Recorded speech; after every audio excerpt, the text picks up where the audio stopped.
फयाज अहमद मीर ने किश्तवाड़ में वीडीसी सदस्यों की हत्या की निंदा की है। न्यूज़ 18 से बात करते हुए फयाज मीर ने कहा कि भारत सरकार को ऐसी हत्याओं को रोकने के लिए पाकिस्तान के साथ तत्काल बातचीत शुरू करनी चाहिए। रोज एनकाउंटर्स, कल जो है किश्तवाड़ में वीडीसी मेंबरान को मारा गया, तो क्या समझते हैं आप जो डिटेरियोरेटिंग जो सिचुएशन है यहाँ? ये जो सिचुएशन इलेक्शन के बाद यहाँ पे हुई, हमें खुद भी समझ नहीं आता ये क्या हो रहा है यहाँ पे। देखिए, बेगुनाह लोगों को जो मारना, हम इसको कंडेम करते हैं। उन बेचारों ने क्या किया, जो मजदूरी करने के लिए लोग आते हैं, उन्होंने क्या किया।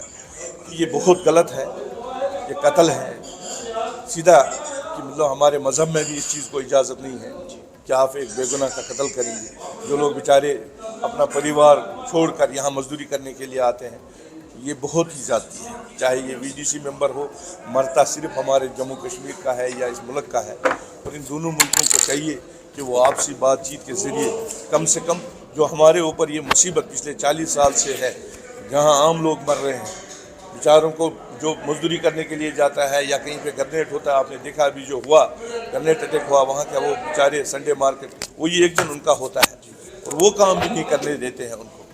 तो इसको बातचीत के ज़रिए हल करना चाहिए, ताकि ये जो ये रोज़ यहाँ पे ये जो ये परेशानियाँ हैं, ये एक ही बार